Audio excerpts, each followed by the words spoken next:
ဒီမနေ့တော့ကျွန်တော် AI ကပြောပြတဲ့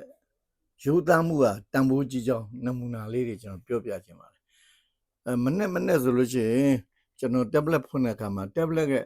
skin မှာကျွန်တော်က AMGA Gemini ဆိုတာပေါ်လာတော့ဗာမေးကြံလဲလို့သူကမေးတော့ကျွန်တော်လည်းကောက်မေးလိုက်တာရိုးသားမှုကတန်ဖိုးကြီးကြောင်းနမူနာပြနိုင်တဲ့လူတွေရဲ့အဖြစ်အပျက်လေးကိုပြောပြပါလို့ကျွန်တော်မေးလိုက်တယ်အဲ့တော့သူကပြောပြတယ်တက်စီသမားရဲ့ရိုးသားမှုဆိုတော့တခါကတဲ့အိန္ဒိယနိုင်ငံဘင်္ဂလိုမြို့ကတက္ကစီမောင်းသူတူပါတဲ့သူ့ကားပေါ်မှာတဲ့ခီးတဲ့တူစီကရူပီးငွေ၈သိန်းကျော်ပါတဲ့အိတ်ကိုမတော်ဆသူတွေးလိုက်တယ်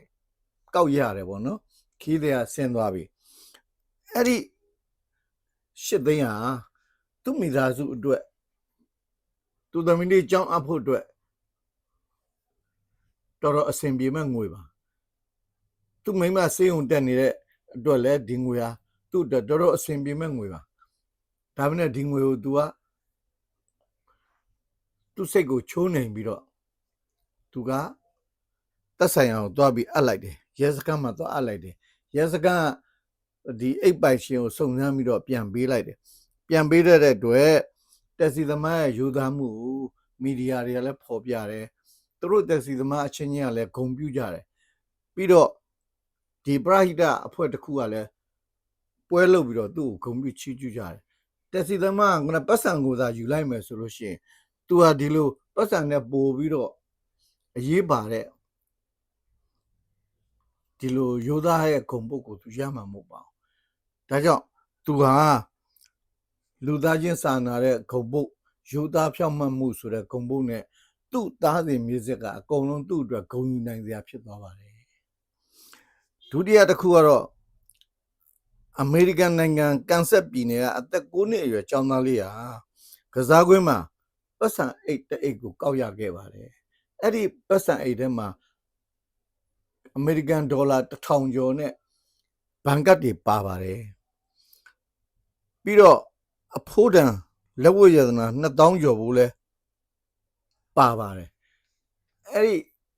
ပတ်စံအိတ်ကိုသူကကြောင်းအောင်ကြီးကိုသွားအပ်ပါတယ်ခလေးကတော့9နှစ်အရွယ်ဆိုတော့ယူသားတာပေါ့အဲ့တော့ကြောင်းကြီးကတရားကိုတိသွားတဲ့အတွက်ပိုင်ရှင်ကိုရှာပြီးပြန်ပေးတယ်ပိုင်ရှင်ကသူ့ရဲ့ယူသားကိုဂုဏ်ပြုတဲ့အနေနဲ့လဲစုချင်းမြင့်တယ်ပြီးတော့ကြောင်းကြီးကလည်းကြောင်းမှာစုဝေးဝဲမှာသူ့ကိုဂုဏ်ပြုဘွဲအခမ်းအနားလေးလုပ်ပေးတယ်ပြီးတဲ့အခါကျတော့အဲ့ဒီအမျိုးသမီးကချမ်းသာတဲ့ဖြစ်တဲ့ပုံကိုဖြစ်တဲ့အမျိုးသမီးဖြစ်တဲ့အတွက်သူ့ရဲ့ခလေးရဲ့ကျောင်းစရိတ်တွေစတိုင်ပင်တွေကိုသူထောက်ပံ့ပြရသေးဆိုပြီးတော့ယူသားမှုကိုဂုဏ်ပြုတဲ့အနေနဲ့တာဝန်ယူသွားတယ်အဲ့တော့မမျော်လင့်မဲနဲ့ယူသားမှုတစ်ခုကဒီလောက်တောင်တန်ဖိုးရှိတယ်ဆိုတာကျွန်တော်တို့သိရှိရတဲ့အခါမှာယူသားမှုကိုကျွန်တော်တို့တန်ဖိုးထားတယ်လို့ကျွန်တော်မြင်ပါတယ်ယူသားမှုဟာသူ့တန်ဖိုးမသိတဲ့လူအဖွဲ့အစည်းမှာတော့အားတဲ့လူလို့ထင်ကောင်းထင်နိုင်ပေမဲ့သူ့တန်ဖိုးကိုသိတဲ့လူတွေမှာတော့ဒီယူသားမှုဟာဂုဏ်သိက္ခာကြီးမြတ်တဲ့လူသားချင်းစာနာတဲ့အပတ်အသားတစ်ခုပါပဲဒါကြောင့်မလို့ကျွန်တော်တို့ကလူဘဝမှာရောက်လာတဲ့အခိုက်မှာရိုးရိုးသားသားနဲ့ပဲအသက်ရှင်ရပ်တည်သွားရင်တော့အကောင်းဆုံးပဲလို့ထင်မြင်ယူဆပါတယ်ကျေးဇူးပါ